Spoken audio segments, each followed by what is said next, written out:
إن الحمد لله نحمده ونستعينه ونستغفره ونعوذ بالله من شرور أنفسنا ومن سيئات أعمالنا من يهده الله فلا مضل له ومن يضلله فلا هادي له أشهد أن لا إله إلا الله وحده لا شريك له وأشهد أن محمدا عبده ورسوله وحبيبه وخليله صلوات ربي وسلامه عليه وعلى آله وأصحابه ومن تبعه أي تبعهم بإحسان إلى يوم القيامة يوم لا ينفع مال ولا بنون إلا من أتى الله بقلب سليم.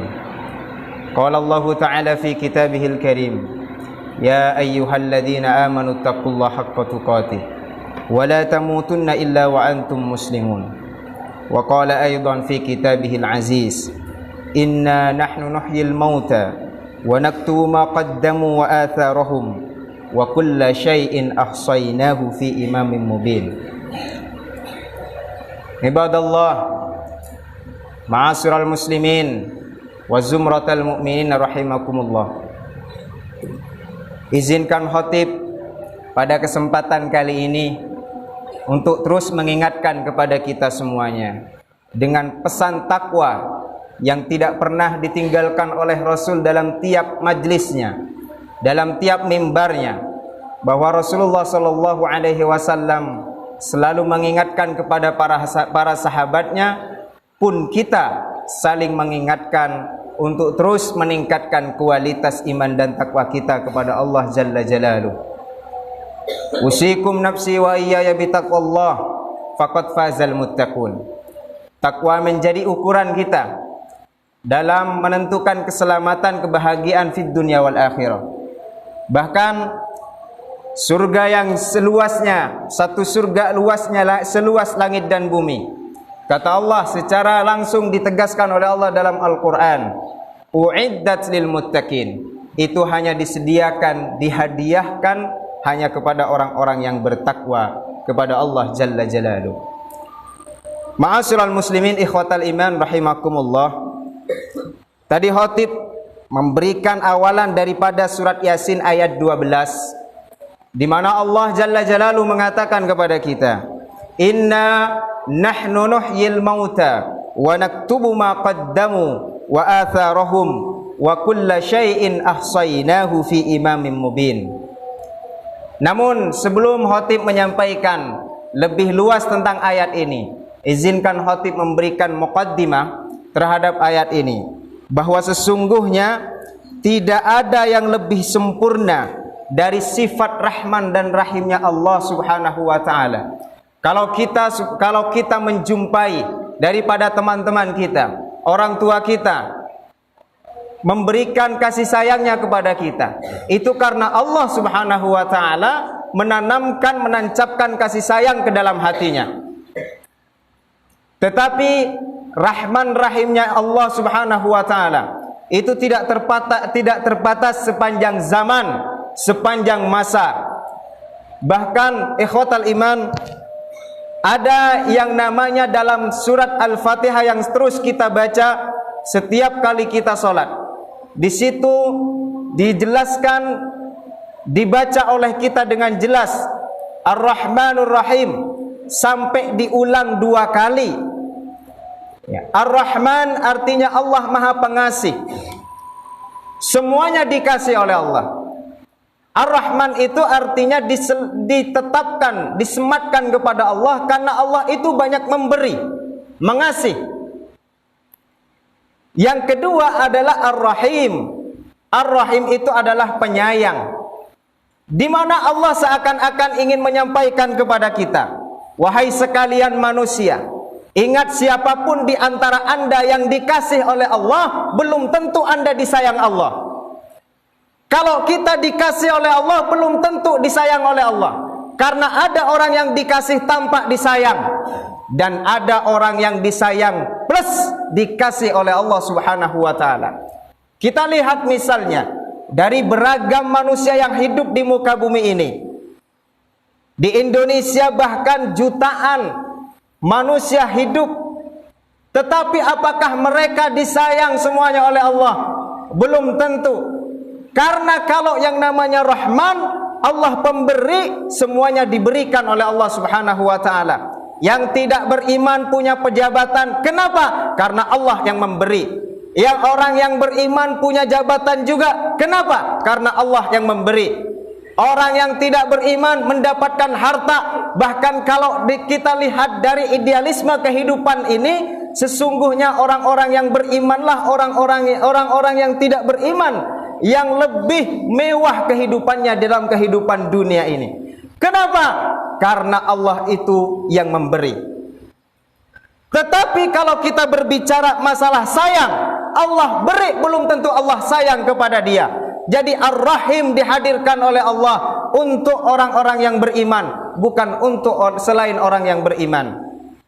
Lalu apa pertanyaannya dari kita ini? Ya, kasih sayang Allah itu yang diberikan kepada kita dalam bentuk apa?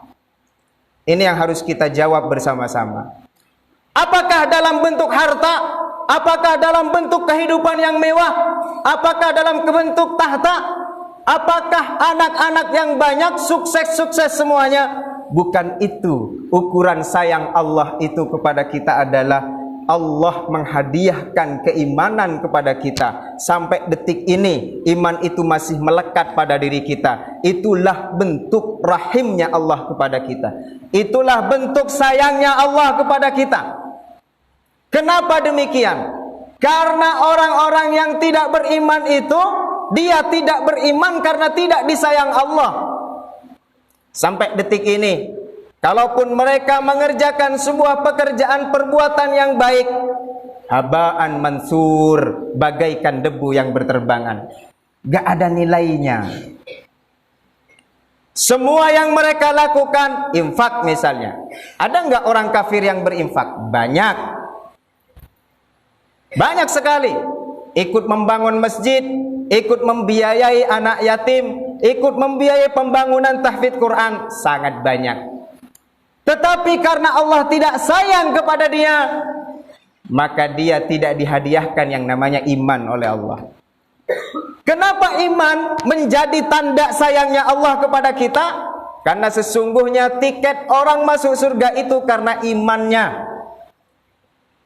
Ikhwatal iman rahimakumullah. Jadi iman itu menjadi kunci bagi kita untuk masuk surganya Allah. Tanda kutip. Meski orang yang beriman itu nanti akan dimasukkan oleh Allah ke dalam surga, tapi mampir dulu ke neraka sesuai dengan amalan-amalannya ketika di dunia. Tapi yang jelas iman itu menjadi kunci pertama. Kata kuncinya, keywordnya adalah kita bisa masuk surganya Allah kalau kita beriman kepada Allah Jalla Jalaluhu. Lalu pertanyaannya, kalau hanya surga, kalau kemudian hanya iman yang memasukkan kita ke dalam surga, ngapain kita sholat? Ngapain kita puasa? Ngapain kita zakat? Nah, ini yang kita ingin sampaikan, bahwa amal itu bukan menentukan masuknya kita ke dalam surga, tetapi amal itu menentukan tingkatan kita nanti di surga. Karenanya Rasulullah Shallallahu Alaihi Wasallam dalam sebuah hadis yang menegaskan kepada kita, la yadkhulu ahadun minkum al jannah bi amalihi. Ini catat baik-baik. Tidaklah di antara kalian itu masuk ke dalam surganya Allah dengan amalnya. Rasul menyampaikan di depan para sahabatnya. Maka para sahabat kemudian berkata dan bertanya kepada Rasulullah, ya Rasulullah, apakah solatku tidak menyebabkan aku masuk surga? Tidak, kata Rasul. Bagaimana dengan hajiku? Juga tidak. Bagaimana dengan puasaku? Apalagi. Bagaimana dengan sodakohku? Tidak sama sekali, kata sahabat. Wala anta ya Rasulullah, engkau pun wahai Rasulullah, wala ana. Bahkan meskipun aku, kata Rasul, enggak masuk surga karena amalanku. Ikhwatal iman, kita lihat siapa yang lebih hebat di dunia ini amalannya daripada amalan baginda Nabi Muhammad sallallahu alaihi wasallam. Kita lihat wahai ikhwatal iman, siapa yang lebih hebat ibadahnya daripada ibadahnya Nabi? Siapa yang lebih hebat sedekahnya daripada sedekahnya Nabi? Tapi kata Nabi, wala ana, aku pun tidak masuk surga karena amalanku, illa ayyataghamaniyallahu birahmatin, kecuali Allah memberikan rahmatnya kepadaku. Masya Allah. Jadi kita masuk surga, ikhwatal iman, bukan karena amalan kita, tapi karena rahmat Allah kepada kita dan kasih sayang. Rahmat itu artinya kasih sayang, dan kasih sayang Allah kepada kita itu bentuknya apa? Al-iman, bentuknya iman. Karenanya khotib selalu mengingatkan, ayo kita tingkatkan kualitas iman kita kepada Allah Jalla Jalaluhu.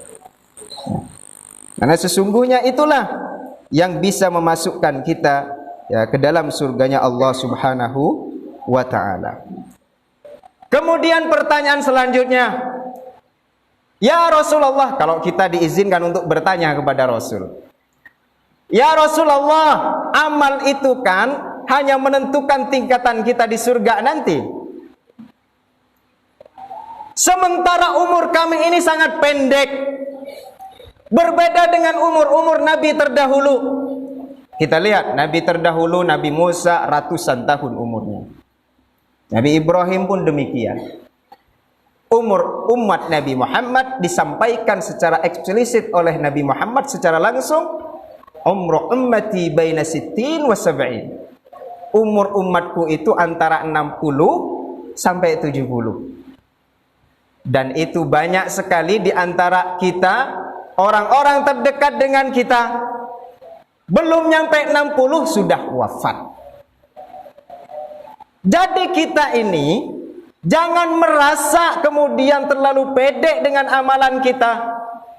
Apalagi disuruh beramal soleh tapi tidak mau karena alasan, saya mah masih sehat Ustaz, masih jauh lubang kubur, masih jauh mati. Bayangkan ikhwatal iman, kalau kita punya pandang seperti itu, punya cara pandang seperti itu, bayangkan dan lihat orang sekitaran kita, betapa banyak seorang cucu mati mendahului kakek dan neneknya. Berapa banyak pula seorang anak mati mendahului ibu bapaknya.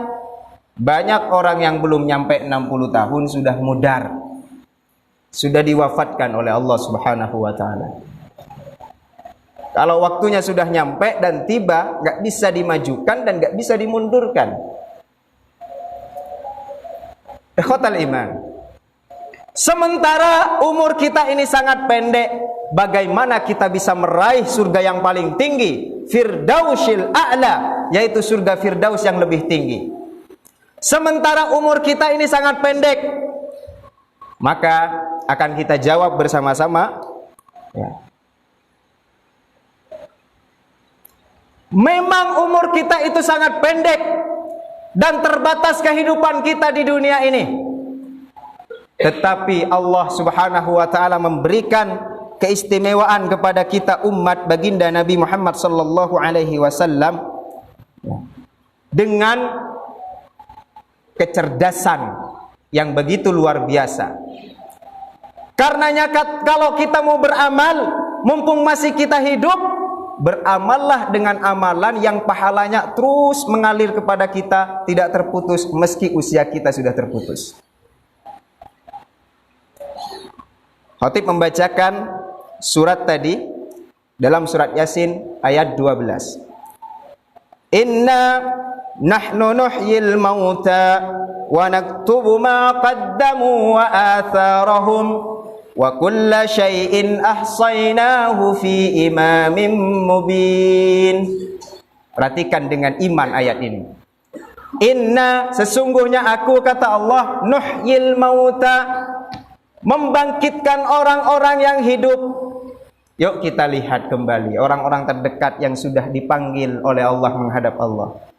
Puluhan tahun di alam barzah, bahkan ada yang ratusan tahun di alam barzah. Nanti Allah bangkitkan di hari kiamat itu, wa naktubu ma qaddamu wa atharahum. Tetapi ikhwatal iman, semua dicatat oleh Allah Subhanahu wa taala. Apa yang kita lakukan, yang kita persembahkan di muka bumi ini dari amal soleh, Allah catat. Yang paling istimewa kepada kita semuanya, bukan hanya amal solehnya yang dicatat, wa atharahum, tapi jejak-jejak yang kita tinggalkan selama kita hidup, Allah catat sebagai amal kebaikan. Allahu akbar walillahil hamd. Karenanya kita ini selama masih hidup berusaha untuk meninggalkan sesuatu yang baik, sehingga kebaikan yang kita tinggalkan terus tercatat sebagai amal soleh di hadapan Allah Jalla Jalaluh. Bisa jadi nanti ada seseorang yang dibangkitkan di hadapan Allah, seseorang dibangkitkan oleh Allah, dia terkaget-kaget dan berkata kepada Allah, "Ya Rabb, bukankah aku mati sudah ribuan tahun yang lalu? Bukankah amal solatku sudah berhenti dari ribuan tahun yang lalu? Tetapi kenapa sampai detik ini amal solatku masih ada?" Kata Allah, "Memang kamu sudah mati dari ratusan tahun yang lalu, ribuan tahun yang lalu. Tetapi saat kamu hidup, kamu ajarkan anak kamu untuk solat. Dia sampai detik ini masih sholat. Anak pun mengajarkan sholat itu kepada cucumu. Cucumu pun sholat. Kamu dapat pahalanya mengalir deras meski usianya sudah terputus." Masya Allah.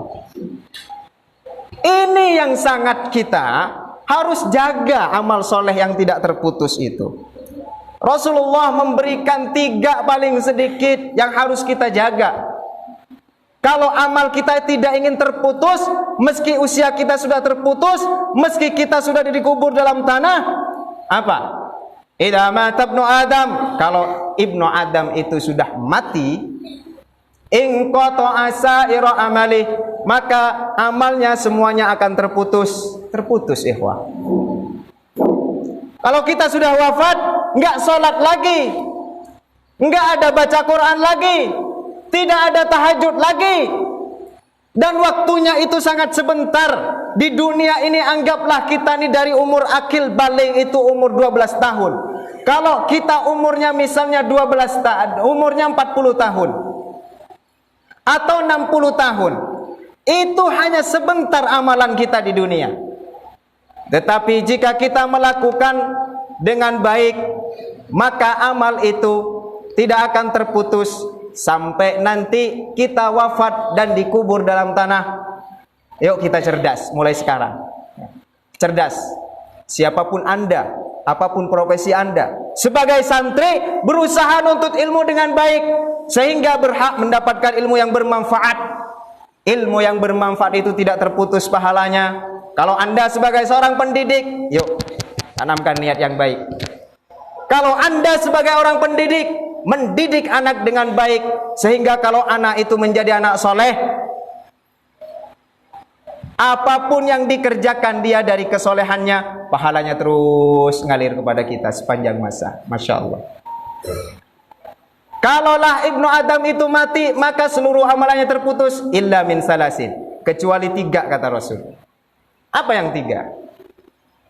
Sedekah jariyah, sedekah yang mengalir. Ya Allah, nanti di hadapan Allah nih ada yang kaget.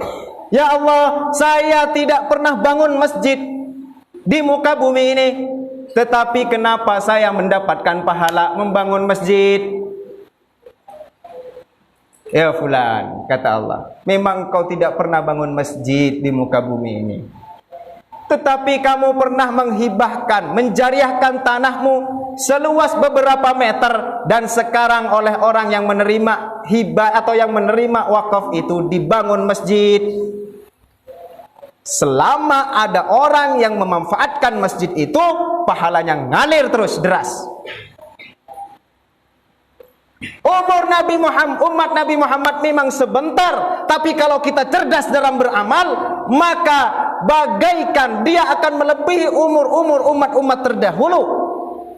Bayangkan, umat terdahulu ribuan, ratusan tahun umurnya, tapi pahalanya segitu-segitu saja. Tapi umat Nabi Muhammad, Masya Allah, kalau macan, gajah mati, meninggalkan apa? gading. Kalau macan yang mati meninggalkan belang.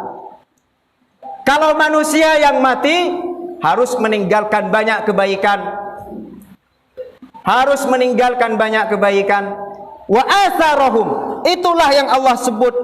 Inilah asar kamu ketika kamu di dunia. Apapun dari amal soleh yang kamu tinggalkan, aku catat sampai detik ini, dan pahalanya ngalir deras kepada kita. Waladun soleh, anak yang soleh, anak soleh yang selalu mendoakan kepada kita, kepada orang tuanya. Ya doakan. Ya, berapa kali dalam sehari kita ini mendoakan orang tua? Jangan-jangan gak pernah mendoakan. Allah mengajarkan kita, ya, Rabbighfirli wa liwalidayya warhamhuma kama rabbayani shaghira. Ayo tanyakan kepada diri kita, ikhwatal iman. Ya, berapa kali kita mendoakan kedua orang tua kita? Jangan-jangan kita sampai detik ini ya sering lupa bahwa ada orang tua kita yang kita harus doakan. Doakan kalau masih hidup, ya Rabb, hidupkan orang tua hamba. Jadikan sisa umurnya dalam hidayahmu, dalam petunjukmu, sehingga beliau tetap mencari rezeki dengan cara yang halal. Doakan. Jangan hanya minta duit saja. Tiap minggu minta duit, tapi doa dilupakan. Nah itu gak boleh seperti itu. Doakan terus. Ya. Kemudian yang ketiga yang tidak pernah terputus adalah apa? Ilmun yuntafa'u bihi. Ilmu yang bermanfaat. Nih berusahalah kita untuk mendapatkan ilmu yang bermanfaat, ya. Itulah yang terus mengalir pahalanya kepada kita. Mudah-mudahan saat kita diwafatkan oleh Allah Subhanahu wa taala, kapanpun itu kita harus siap, karena sesungguhnya hakikatnya orang yang beriman itu tidak takut mati. Ya. Orang yang beriman tidak cari mati, bahkan merindukan mati. Kenapa rindu mati? Karena orang yang beriman itu dia akan berpikir, ya Rob, sekian tahun aku hidup, sekian tahun aku beramal soleh, maka saatnya ketika aku mati ingin menikmati balasan darimu. Allahu Akbar. Maka nggak takut mati orang yang beriman. Hidupnya selalu punya misi, visi, visioner ke depan. Bukan hanya memikirkan kehidupan dunia yang sebentar dengan hiruk pikuknya, tetapi dia memikirkan bagaimana dia menjadi orang yang selamat di dunia dan akhirat, dan mempunyai amalan yang tidak pernah terputus meski dia sudah diwafatkan oleh Allah Subhanahu wa taala. Sebagai penutup, mari kita sadarkan diri kita, cerdaskan diri kita untuk terus beramal soleh, dan usahakan kerjakan perbanyak amal soleh yang pahalanya terus mengalir kepada kita meski kita sudah diwafatkan oleh Allah Subhanahu wa taala. Barakallahu li wa lakum fil Qur'anil azim wa nafa'ana wa iyyakum bima fihi wa dzikril hakim wa taqabbalallahu minna wa minkum tilawatahu innahu huwal ghafurur rahim fastaghfirullah innahu huwal ghafurur rahim.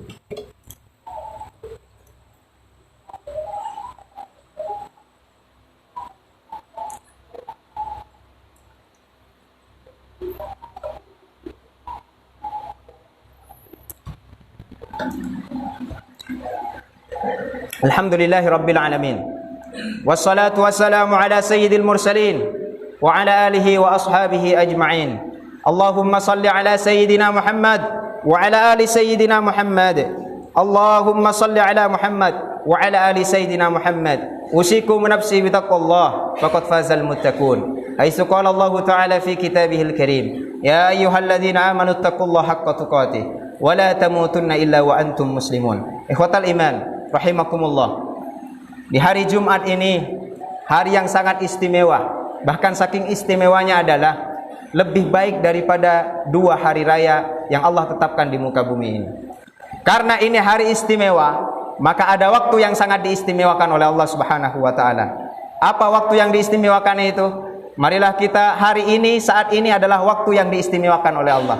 Sampai nanti juga Allah membuka keistimewaan waktunya setelah asar sampai menjelang maghrib, memperbanyak berdoa kepada Allah Jalla Jalaluh. Mudah-mudahan dari sekian doa yang kita panjatkan, dari lisan-lisan kita yang keluar doa-doa untuk kita, untuk kedua orang tua kita, untuk saudara-saudara kita muslimin muslimat. Mudah-mudahan dari salah satu atau sebagian doa kita ada yang dikabulkan oleh Allah Jalla Jalaluh, dan semuanya menjadi penyebab dikabulkan doa-doa kita semuanya. Innallaha wa malaikatahu yusholluna 'alan nabi ya ayyuhalladzina amanu shallu 'alaihi wa sallimu taslima. Allahumma shalli 'ala sayyidina Muhammad wa 'ala ali sayyidina Muhammad kama shallaita 'ala sayyidina Ibrahim wa 'ala ali sayyidina Ibrahim wa barik 'ala sayyidina Muhammad wa 'ala ali sayyidina Muhammad kama barakta 'ala sayyidina Ibrahim wa 'ala ali sayyidina Ibrahim fil 'alamin innaka Hamidum Majid. Allahumma ighfir lil muslimina wal muslimat والمؤمنين والمؤمنات الأحياء منهم والأموات. اللهم اغفر لنا ذنوبنا ولوالدينا وارحمهم كما ربونا صغارا. اللهم إنا نسألك رضاك والجنة ونعوذ بك من سخطك والنار. اللهم إنا نسألك رضاك والجنة ونعوذ بك من سخطك والنار. اللهم إنا نسألك الهدى والتقى والعفاف والغنى والموت على الإسلام والإيمان. اللهم إنا نسألك الهدى والتقى والعفاف والغنى والموت على الإسلام والإيمان. اللهم إنا نسألك سلامة في الدين وعافية في الجسد وزيادة في العلم وبركة في الرزق وتوبة قبل الموت ورحمة عند الموت ومغفرة بعد الموت. اللهم هون علينا يا الله في سكرات الموت. اللهم هون علينا يا الله في سكرات الموت والنجاة من النار والعفو عند الحساب. اللهم إنا نعوذ بك من جهد البلاء ودرك الشقاء وسوء القضاء وسماتة الأعداء. اللهم ادفع عنا البلاء والوباء والزلازل والفتن والمحن والهموم من بلدنا هذا إندونيسيا خاصة ومن بلدان المسلمين عامة برحمتك يا أرحم الراحمين. يا ربنا إننا نرجو رحمتك يا ربنا فاغفر لنا وارحمنا وارحم آباءنا وأمهاتنا وارحم أولادنا وارحم أزواجنا